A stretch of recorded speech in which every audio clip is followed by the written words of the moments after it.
PodomacGangRadio.com. Take over. Last mission. Final boss mode.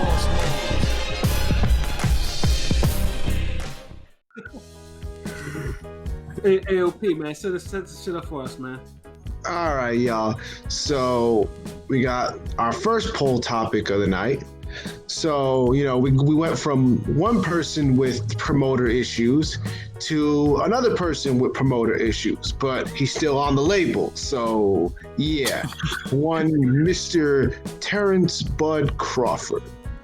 And I know that, we have all been reading the tea leaves. They've made it clear, from the night of the Brook fight of, I want Spence. No, we want Pacquiao. Like Bob and Terence talking circles, not being in sync. I'm like, okay. So now, we've been hearing for a little bit, his contract's almost up. Bud's contract's almost up. And then you have Bob Arum throwing full fuel on the fire of, I'm not going to lose money promoting him.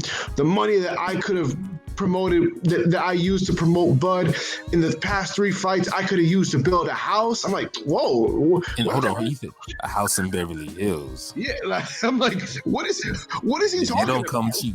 Yes, I'm like, damn. I'm like, okay, Bob is talking spicy, but yet in one breath he's like, he's up there with the Hearnses and the Sugar Ray Leonards, and he'll beat all these dudes, but yet you don't want to promote the guy. So I'm like, he talking spicy. So nigga, that was more than spicy. That was straight up greasy. Like, spicy. A Spice Girl CD, nigga? Like, I'm being nice. You know what I'm saying? But you're right. He was talking greasy. Look, think about it. If Cool G Rap or DJ K Slade said the same thing, exact words, you would be like saying, God damn, he tried them niggas. Like, yo. Like, the voice make a difference, but if you know, like, Abram was low-key going in on dude. Like, yeah, so... And it's weird. I've heard some shit like this before. Yeah. He always going through this shit because he always fucking over fighters. Yeah, that's his thing. Why you think he was standing with him at the interviews during the fight? Yeah. Oh, yeah, he was trying to get that shine. We know how Arum works. So he can do his thing because he likes to lie. Because this is the Bob Arum that once said, yesterday I was lying, but today I'm telling the truth. Like, yeah, okay. That's some shit only white privilege will allow you to say. That's what I'm saying. Yeah, it is what it is. I just got to keep it real. Like, only white privilege would allow you to say that shit. Yeah, Bob, and I think probably the reason why Bob did that is obviously because there was a thing about Crawford and his lawyer saying that Crawford's this and that, and then Bob will owe him $1 million if he can't get him a significant fight by the end of this year or some. There's a lot of layers to that situation, and obviously it's going left. It's going left quickly. So, anyways, today's poll topic, we asked y'all, the fans. We always talk about this. This person gonna leave. This person gonna leave.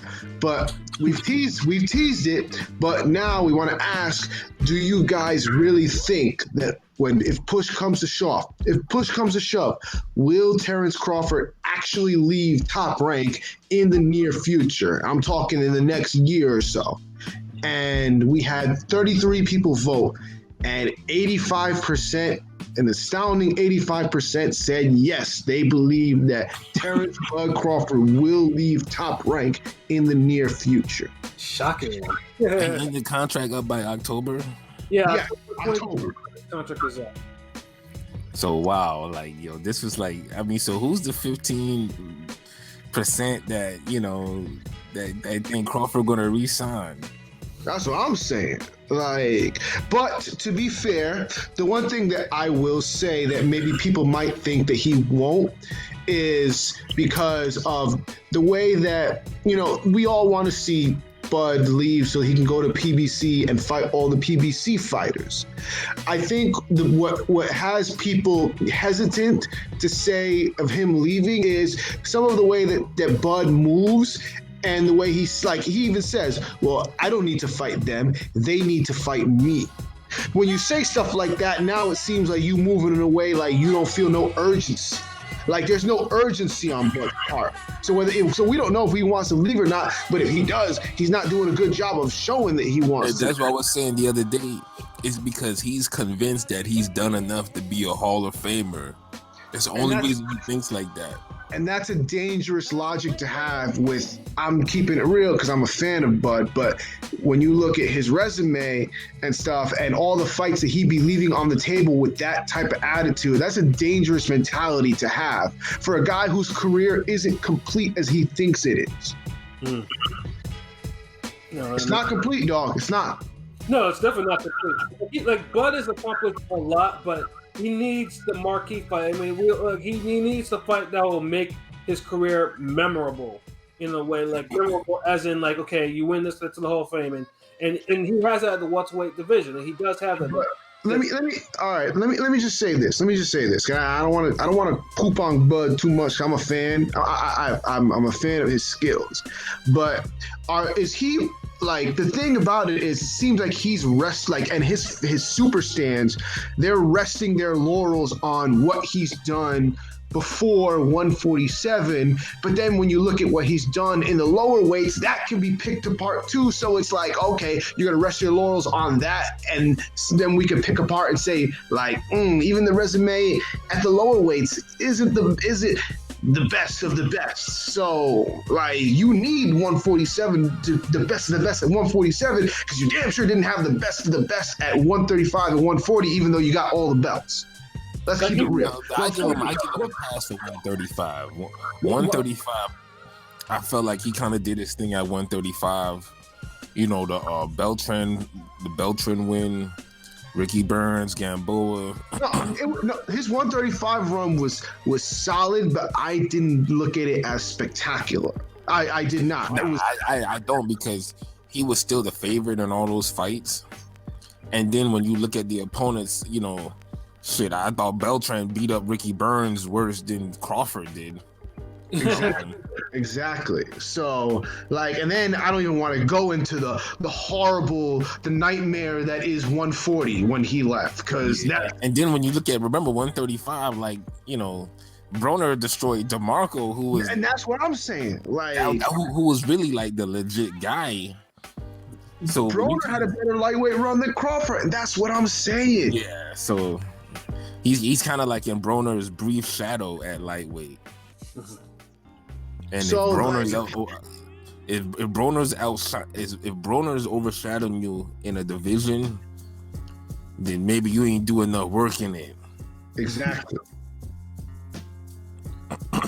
You know, and that's why 147 is, because like this, like I know they've been talking to him going to 154. He should not go to 154 unless unless he's planning on fighting a Charlo, you know, or something like that, you know. And I mean a Charlo, not Teixeira, a Charlo. And he said, okay, I want the 3 or 4. I mean, he should not go to 154. So you're gonna go into more dangerous market. Yeah, that's a bad look. That's a real bad look. Right.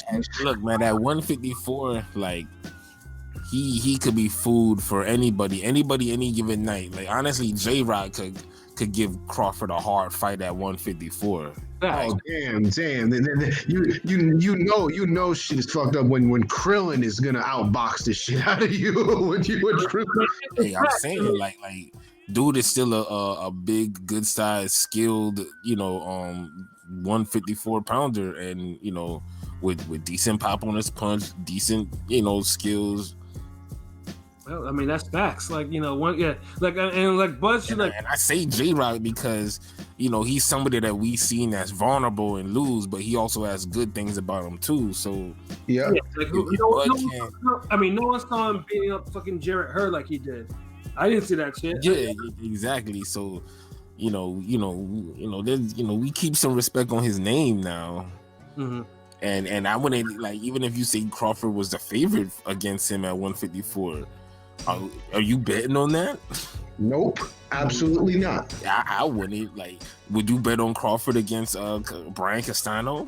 Absolutely not. Like even a guy like Nathan Gallimore, Crawford would be the favorite over, but then it's like I would definitely bet Yeah. on a guy like Gallimore. But even a guy like But this is the thing, Gallimore would still be dangerous them first 4 or 5 rounds, and Crawford gets hit in them early rounds. So even though that's a clear like, okay, Crawford's a favorite, I could bet on that.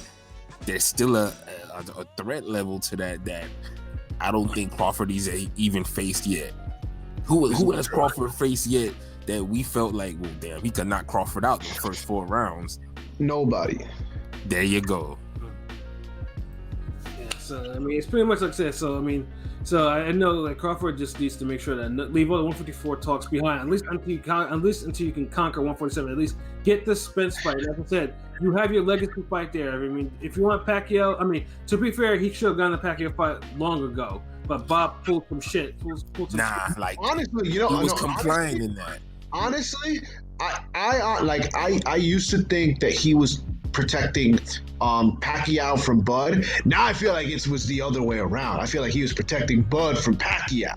And honestly, you could believe that now, because now that history transpired, you see what Pac did to Thurman. It's like, and Thurman was way more proven than Crawford was, but he only campaigned in one division, so we don't put him on pound for pound list. Yeah, I'm spitting facts. I mean, this is all facts. All facts. I'm spitting facts here. I mean, it's true, but I mean, obviously, I mean, Thurman losing the. I mean, we most of us. Well, I said it because I'm not a Thurman stan. So I mean, I thought Pac would actually beat Thurman. I just didn't think he would beat him up like he did. But that's a whole nother. But hey, I mean, we got a great fucking fight. Yeah, We did. now, He didn't get treated. Thurman didn't get treated like some little nigga now. Nope, he didn't. But He the thing is literally that gave Pac the hardest fight since what? The damn last Marquez fight? Yeah. But now the thing is that now, like I said, I'm just not comfortable with the chasing Pacquiao and the Bob with the, well, you know, we wanted to have it in the Middle East, and then they told it like, no, like stop that. So, like he's Like just no one would try to why would you even try to put a fight like that like in the Middle East? Like, Well, now you're evaluating. I mean, he did it before with Macau. market. yeah, but for a Bud Pacquiao fight, that's DuckTales. That's straight DuckTales. But yo, check this out. Bob has been dangling the Pacquiao fight over Crawford for years, and the Postal fight was like the final straw. Like that, the way that fight played out, let me know if what Crawford was gonna do and how he looked at his career. Because basically, he fights a guy who's coming off a good run in Postal with the Matisse win, and Bud has a lackluster, boring decision over this nigga, and we have to credit that to really Bud against that European style, because he had a fight like that with Ricky Burns. When we seen Postal get into way better entertaining fights now, right? Yeah. So that tell you that was Crawford. Crawford was supposed to sell himself that night, and he didn't. I almost forgot about that fight, honestly. That's how forgettable it was. I actually bought that damn fight. So. Oh my God! Wow. I feel bad for you. Wow, bad mood. So anyways, after that, like, he tries to call out Pacquiao, but it flops because you just, had a mid, a Reggie performance against a guy that only hardcore niggas know about. So it wasn't going to go viral. It wasn't going to spread unless you looked spectacular. So no one gives a fuck about you calling out Pacquiao after looking like that. So then, but the thing is, you had the stands and Top Rank and Bob flipping it to like, oh, Postal's such a great fighter. He's such this, that. And look, these guys don't want it from you, man. Look what you did to Postal, who's an excellent fighter, this, that. And a lot of people started running with that shit. So many times on a Red Bread Man mailbag, and he says Postal's a great fighter. Like, Great in what sense? Oh Lord, cut it out. but niggas be saying he's a very good fighter. This that they give him props. Like some people even say that's Bud's biggest win. And Well, I mean, Postal. I'm not gonna. I mean, I actually do think. I mean, Postal is more underrated than you think. I don't think he stinks at all. I think he is a good fighter. No, as he's solid. Somebody who's seen him fight in person, he's struggle. Yeah, no, but he makes other people. But like, let's put it this way: with all Postal's losses, I mean, Crawford's the one who actually really clearly beat him without any kind of difficulty. You know, and we said this before. Taylor beat him clearly too. Taylor struggled with him half the fight, and Ramirez arguably lost to him. Like Crawford Taylor still dropped him, and the thing is, dropped him late in the fight. Crawford dropped him like 3 times. You know, I think it was twice. Oh. Either way, Okay. Hold on, wait. I'm just not. Hold on, wait. I'm gonna win this semantic battle. Either way, I was not overly impressed by Taylor Postal. I mean, Taylor at least was. No. I'm gonna win the semantic battle. I'm not gonna. First of all, I know. I said Taylor. That was like Taylor's 14th fight. Yeah, no, but still, like, this is a recent fight, though. I mean, I would have expected him or 14th fight compared to Bud. I mean, him hovering on pound for pound list. I'm saying though, him or Ramirez should have actually KO'd him if we're actually going on that type of scale. You know, Bud didn't KO him. Yeah, no, but Bud didn't even have a great fight at him. Well, Ramirez basically getting a gift against Goomba Klitschko is actually more an indictment on him than Crawford. So I don't want to hear that. Yeah. Honestly, because we could look at Ramirez and say, well, look, he struggled with Zepeda too. Who's a capable boxer. Look, at the end of the day, Postal is a capable boxer, solid fighter. But if you're pound for pound number 1 and he's included in your 3 best wins, something's wrong with your pound for pound rankings. That's all I'm saying. Well, that would be Taylor too. That'd be one of Taylor's best wins too. So. Yes, but look. It's not. There's no. This is third best win. Like they're both on the pound for pound. Like you think you call them pound for pound. Like you can't ignore one and the other, nigga. You can't. Dude, look, but you look. This is the thing. Pat is trying to avoid looking at the circumstances of each fight. That's what make or breaks the win sometimes. You're comparing Crawford in his pay-per-view fight with Postal to where he's the favorite going in. Top Rank try to hype it up like this is Postal as some boogeyman because he knocked out glass-eyed Matisse. Oh, I wasn't gonna say it. So that's the circumstance for that fight. With Josh Taylor and Postal, it's like, well, shit, Postal, he knocked out Matisse, he went the distance with Bud, who, y'all all on his dick. If Josh Taylor's the goods, he should be able to beat this guy. Josh Taylor struggles, no doubt, but he's 14-0 though. This 14 fighting a Postal that already had all that experience. He struggles, he has a hard fight out of it, but he clearly wins a good fucking fight. And he drops him, hurts him, so his power is real, whatever. Way different circumstances. That being your 3rd best win is way better than being your 3rd best win when it's behind fucking Gamboa and fucking Ricky Burns or somebody. But Postal, Baranchek, and Prograde, that's 3 good great wins. Wasn't Crawford Postal a unification fight? Oh, glory.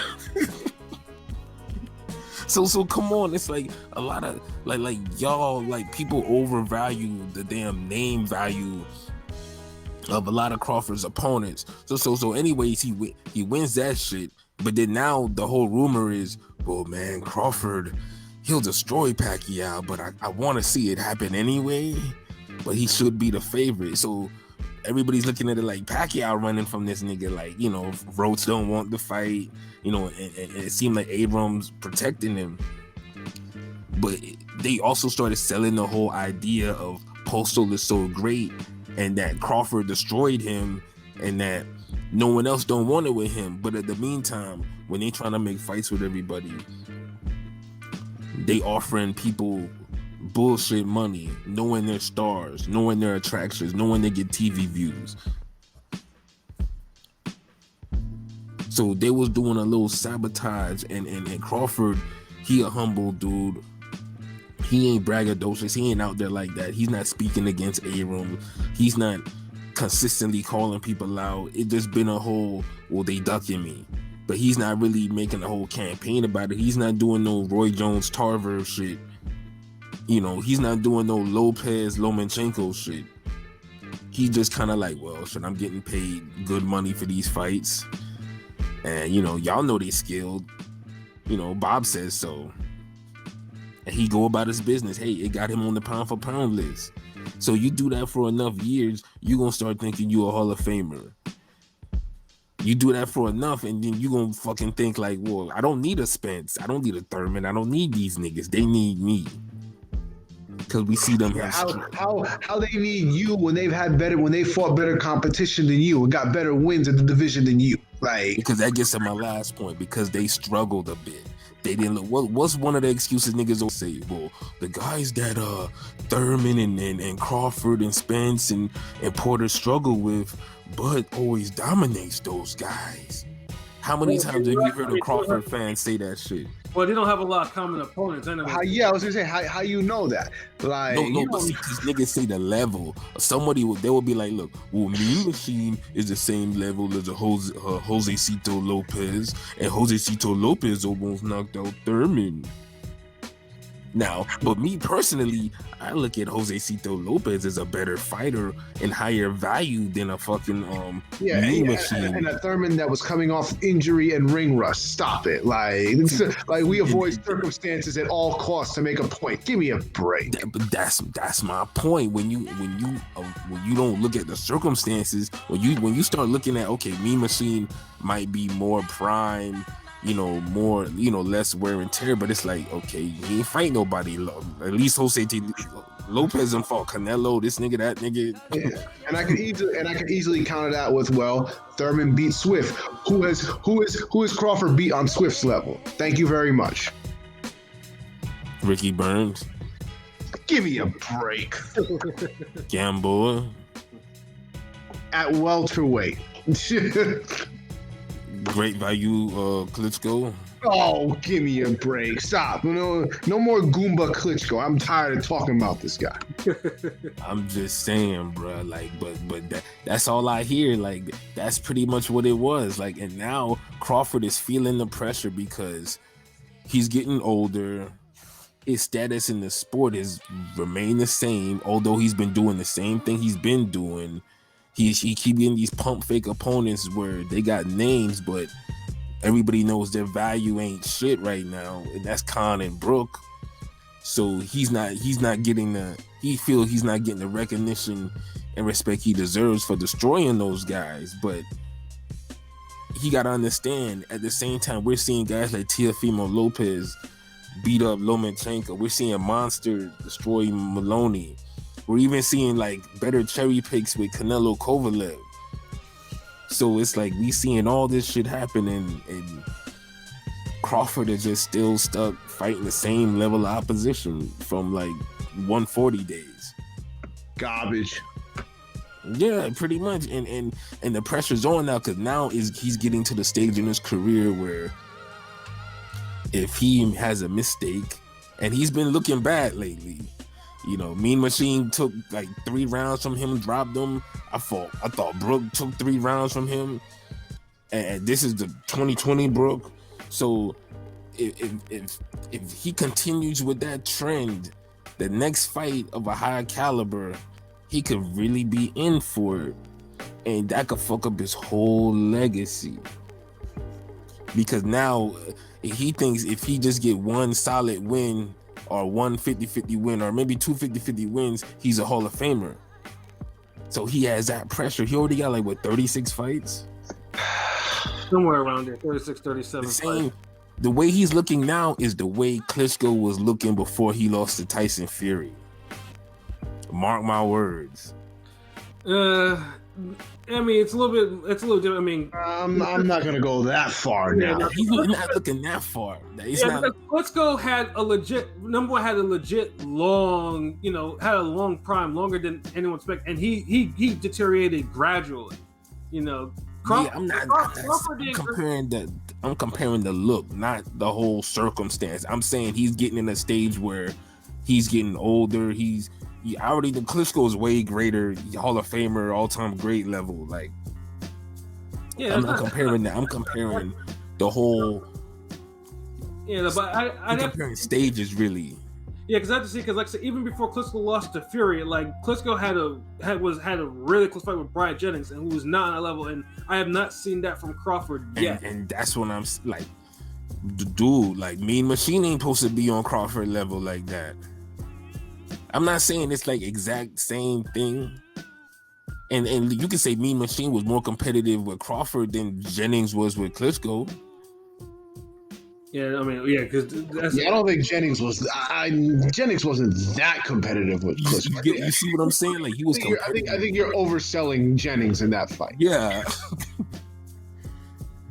Jennings won 3 rounds, but he was competitive each round, and he never gave up, and he was getting to the body. He had some little decent effort, but Mean Machine, you're talking about Mean Machine. You're talking about a guy winning 3 rounds and dropping a pound for pound number 1. Like,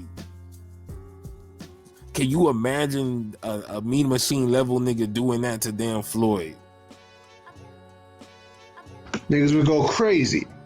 Thank you. Imagine somebody doing that to Pac. Imagine somebody doing that to Roy Jones. I mean, technically, it has happened with Pacquiao.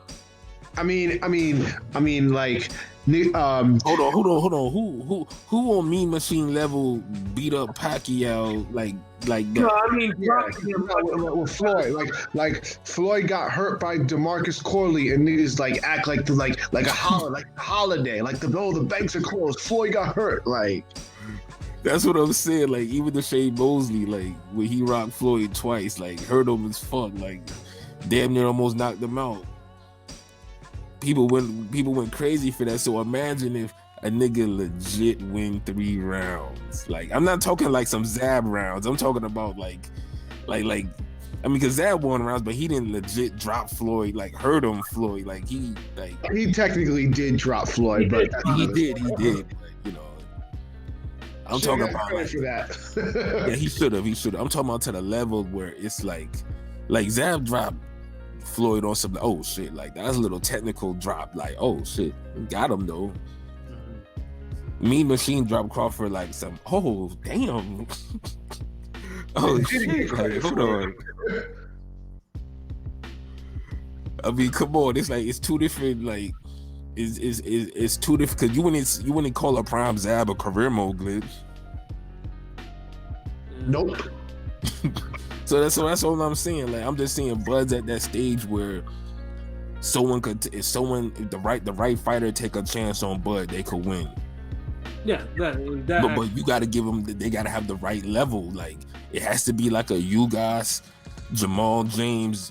You know, a top, like I say, top 7, top 6 welters. And if Bud don't fight any of them niggas, then it's all for nothing. And the funny thing is too is like Crawford has probably more common opponents with the B level welterweights than he does with the A level ones. You know, because like I said, Delorme is a common opponent for him, Jamal James, and Ugas, and he actually, and you know, you can compare them, and they're decisively, they're very decisive. So it's weird, you know. Yeah. But you know, but he was decisive before. But it's like, it's not like he was looking great in the Delorme fight. He was. Delorme took like 4 rounds off of Crawford. Like, actually, that shit was even. I think before that knockout, that shit was like even. That's what I'm saying. So. That's how I remember it. I mean, I remember Delorme was boxing Crawford pretty well before the knockout. Yeah, like even. See what I'm saying? Like, we're talking about guys that are B level, that are hanging with Crawford before he dominates, takes them out. Okay. We want to see if what happens when A level people could show that dominance on him. can Crawford dig deep and turn it around like he does with B-level fighters? And that's all it comes down to. Like, what else do you want to know about him? Yeah, and honestly, yeah, I mean, that's probably like the only question left that that you have to that we have to Crawford. And we've had this question for 7 years. And I mean, obviously, right now, I mean, for the best of his career, I mean, also we have to, since his contract expires on October 2021, is he gonna fight one more time? And is Bob gonna push anything to get the belt off him? Because we all know, Bob is. I mean, I think probably like Miguel is probably the only fighter actually left Top Rank like clean, because he somehow left it clean. But Floyd left clean. No, Floyd had to pay. Well, Floyd had an opt-out clause, so I mean, like he opted out. Yeah, and we have the money. Fuck it. Yeah, so that's the thing. It's like I think Crawford, he's having a legacy dilemma right now. Like he had no problem collecting all the money and getting the pound for pound listings and shit, for years. Like that's why I compared it to Klitschko, because like it don't sound like a long time, but Crawford's been pound for pound level, like top 5, top 3, top number 1 for like the last 3, 4, 5 years. Yeah. His career is winding down. The legacy pressure is getting to him. Cause now he knows if he slipped up. I mean, he's already convinced he got a big legacy. That's what I'm saying. I mean, he still has time. He's like 33, so he still has at least a good 2-3 years next. Dude, 3 years, anything could happen, bro. Look, we all seen what happened with Golovkin. Like he's a Hall of Fame, but now niggas is like iffy Hall of Fame. I mean, even that, like they side Hall of Fame. It ain't like he's Hall of Fame. It's more like Hall of Fame. I mean, we could use the B-Hop example too, because before he actually beat Tito, no one was. I mean, there was the same arguments too, and then B-Hop, of course, had to extend his career a little bit farther to make sure that niggas understood that he was Hall of Fame. Yeah, but Crawford's not going to do that. I don't think Crawford's going to go the B-Hop route. And that's the thing. It's like, look how much Hopkins had to fucking do to make up for all of that, and he had losses. Crawford don't even have no losses, so it's gonna look way worse. Remember, Golovkin just lost controversially, and you had niggas doing think pieces and Max Kellerman and everybody like, well, I don't know, like and that's a nigga who lost controversially. So imagine if fucking it happens to Bud, and we never even seen him in there with somebody as dangerous as a fucking Curtis Stevens. Or Lemieux, or Jacobs, or Prime Kell Brook. So that's what I'm saying. Like the legacy pressure. Who wants to fight right now with all this on the line, knowing that if you slip up, you lose, whatever, something happened, it invalidates your whole career. He carries himself like he a all-time great Hall of Fame or whatever. He knows deep inside he needs that legacy fight. He does. I mean, he's not stupid. I mean, that's what I mentioned that. At least for his credit, there's the points that he needs. Like Spence did keep mentioning it. So he's like, you just have. But now he's saying it in a way where if it happens, that's cool. If it doesn't happen, I can live with that. And then of course he can't live with that. And of course you have to hope too that his legacy opponent doesn't fuck up in a couple weeks. So that's not his only legacy. He keep fucking fooling y'all. It ain't just about Spence. He could fight anybody. Like he's fought like trash at welterweight. Well, he can fight anyone. I mean, but Spencer's his real legacy because of the situations. Like, honestly, third fight doesn't do much for me. Anyways, it's just whatever. I mean, really doesn't. Thurman. You serious? Really? I mean, a Thurman fight basically says, look, if I could beat Thurman, I'm as good as Pacquiao at 147. If I could beat Thurman, that means I'm better than Swift and Porter. I mean, that's what a Thurman fight does. I mean, truthfully, really, it'd have to be Spence or Pacquiao to be for his legacy because he needs. Because one, of course, but Spence has to beat Swift. to really even make it mean. So he has to look. Spence. We don't know if Spence is going to be the next Thurman or not. That's what it is. We don't know if he's going to be the next guy to collect the top 5 scalps in Swift and Porter. If he does that, if he beats Swift, then yeah, he becomes the fight for Porter, for Bud or Pac. If he don't do that, then it's just Pacquiao and anybody else, because now they all at the same level. But the thing is, they still got more clout in the division than Bud. That's what I'm saying. He could fight anybody. He legit, if he fought like a Ugas and then went to one of the top 3, then he'd be good. Well, I mean, right now Crawford's mandatory. Right now, his number 1 is Sean Porter. So now imagine if that. I mean, now with Porter forced to fight, that remains to be seen. No. Yeah, they need to. They need to. He won't though. I'm saying he won't though, but he should. Yeah, because right now his top 5 for the rankings right now is Porter first, Ortiz, Virgil Ortiz, Mikey Garcia, Castillo, Clayton, and then Ugas at 5. Like those are, For the WBO? Was that? Yeah, for WBO, yeah. Oh yeah. Yeah. And honestly, we'll probably get the Clayton fight, but Oh Lord. But this is the thing. All those names, all those opponents would do something for his career. I mean, Ortiz is. I mean, it would be a young. Obviously, Porter. I mean, Porter has been through the ringer, but it's a name, But This way, Bud needs it, man. You can't complain when you fighting Skeletor stunt doubles. You can't complain at this level. This is the thing, y'all Bud fans not understanding. It's gotten too far with this shit. It's gone too far where you can't complain now. Like a guy like Jamal James will be a great opponent for Bud now. Fucking Ugas will be a great opponent for Bud. Like come on, like we've been waiting for years. We'll take Ugas now. Like that's how bad it is. And we're like, you know what? You don't even have to give a Sean Porter yet. Like, come on.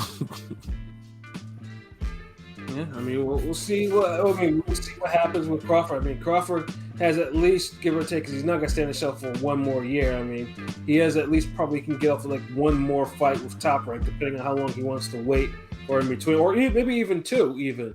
It depends. But obviously, he does run the risk of either fuckery, because one thing Bob is not gonna like is if Crawford leaves, he leaves with that WBO belt. So I mean, that's gonna be. That's gonna be one thing. Is Bob gonna pull some shenanigans to make sure that belt, if Crawford doesn't knock this nigga out or that nigga out, then that belt will go on. But if he keeps fighting the same level of opposition, he's not gonna have a problem unless he takes the guy completely super lightly. Because Bud, he knows Bud doesn't play with his food. That's one thing I respect about him. Bud goes in there to kill everybody. So. Well, I mean, he plays with his food the first 4 rounds, and then he doesn't. He doesn't play with it. Yeah. But that's part of his style, though. Like he knows that if he could get you with one good hit,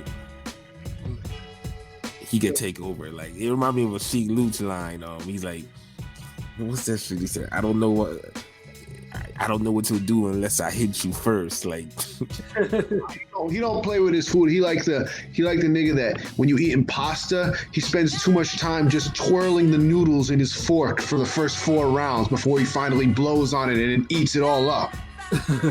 You know what? That's a great analogy. That's perfect. It is his style, but it's like he's gonna eat it though. Mm-hmm.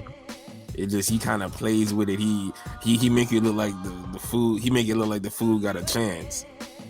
I don't know that T-bone, look brolic, nigga, but nah, Crawford, he'll get him. Oh shit! Think about it. We just waiting too long for Crawford. Yeah, we just thought we don't want to have to put him on a whose career was disappointing poll. A future one. Speaking of that, would be a nice segue into our... He's working on it, trust me. Yes, and that'll be a nice segue into our final poll topic and our final topic of the evening.